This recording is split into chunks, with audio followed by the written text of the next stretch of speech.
Assalamualaikum warahmatullahi wabarakatuh. Salam guru penggerak. Saya Anita Nurhidayati, calon guru penggerak angkatan 7 dari Kabupaten Klaten. Pada kesempatan kali ini, saya akan memaparkan jurnal dwi mingguan modul 2.1 pembelajaran berdiferensiasi. Sebelumnya, perkenalkan dahulu. Fasilitator saya adalah Bapak Teguh Aprianto. Pengajar praktik saya Ibu Diah Ekasari Wulaningrum, dan saya sendiri Anita Nurhidayati, calon guru penggerak angkatan 7 dari Kabupaten Klaten.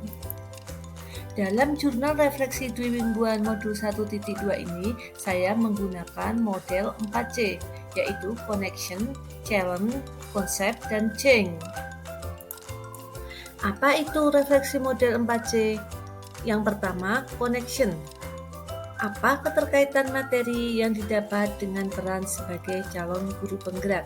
Kemudian challenge, yaitu adakah materi atau ide dari narasumber yang berbeda dengan praktik yang dijalankan selama ini? Yang ketiga adalah konsep. Ceritakan konsep utama dan penting yang dipelajari untuk terus dibawa selama menjadi calon guru penggerak atau bahkan setelah menjadi guru penggerak. Yang keempat adalah change. Apa perubahan yang ingin dilakukan setelah mendapat materi ini? C yang pertama adalah connection. Pada modul 2.1 ini, saya mempelajari bagaimana memenuhi kebutuhan belajar murid melalui pembelajaran berdiferensiasi, di mana materi ini sangat erat kaitannya dengan peran saya sebagai calon guru penggerak.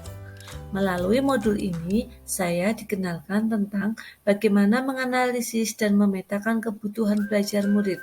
Saya juga diperkenalkan tentang strategi-strategi yang dapat digunakan untuk memenuhi kebutuhan belajar murid sesuai dengan keunikannya masing-masing. Hal ini sangat membantu saya sebagai seorang calon guru penggerak, di mana salah satu peran guru penggerak adalah sebagai pemimpin pembelajaran yang senantiasa menggerakkan ekosistem pembelajaran yang berpusat kepada murid. Di samping itu, dalam implementasi pembelajaran berdiferensiasi di kelas, saya dapat mengembangkan nilai-nilai guru penggerak yang saya miliki, yakni mandiri, reflektif, kolaboratif, inovatif, serta berpihak pada murid. Yang kedua adalah challenge. Dari beberapa konsep materi yang saya terima, ada beberapa yang berbeda dengan apa yang sudah saya terapkan selama ini. Di antaranya yang pertama adalah selama ini saya mengira bahwa memberi soal lebih banyak pada murid yang lebih cepat selesai mengerjakan soal, berarti saya telah melakukan pembelajaran berdiferensiasi. Ternyata tidak.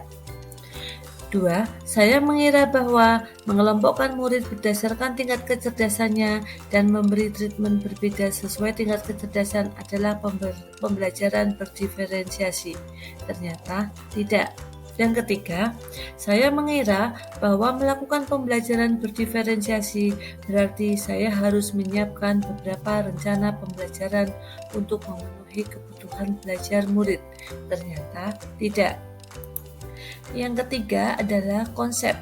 Konsep utama dan penting yang saya pelajari dalam modul ini bahwa pembelajaran berdiferensiasi adalah serangkaian keputusan masuk akal atau common sense yang dibuat oleh guru yang berorientasi kepada kebutuhan murid. Keputusan-keputusan yang dibuat tersebut adalah yang terkait dengan 1. Tujuan pembelajaran yang didefinisikan secara jelas. 2. Guru menanggapi atau merespon kebutuhan belajar muridnya dengan menerapkan strategi diferensiasi konten, proses, dan produk. 3. Penciptaan lingkungan belajar yang mengundang murid untuk belajar. 4. Manajemen kelas yang efektif. 5. Penilaian berkelanjutan. Yang keempat adalah change. Setelah mempelajari modul ini, saya merefleksi diri saya yang ternyata saya belum sepenuhnya memahami apa itu pembelajaran berdiferensiasi, sehingga belum bisa mengakomodir berbagai kebutuhan belajar peserta didik saya. Untuk kedepannya, perubahan pembelajaran yang akan saya lakukan adalah pertama, melakukan asesmen diagnostik untuk mengetahui, menganalisis, dan memetakan kebutuhan belajar murid. Dua, melaksanakan pembelajaran berdiferensiasi menggunakan strategi berdiferensiasi konten, proses, dan produk, sehingga mampu mengakomodir berbagai kebutuhan peserta didik. 3. Menciptakan lingkungan belajar yang aman dan nyaman. 4. Melakukan manajemen kelas yang efektif. 5. Melaksanakan penilaian yang berkelanjutan. Demikian tadi pemaparan dari saya, jurnal refleksi dui mingguan modul 2.1 pembelajaran berdiferensiasi. Semoga bermanfaat. Terima kasih, salam dan bahagia. Salam guru penggerak.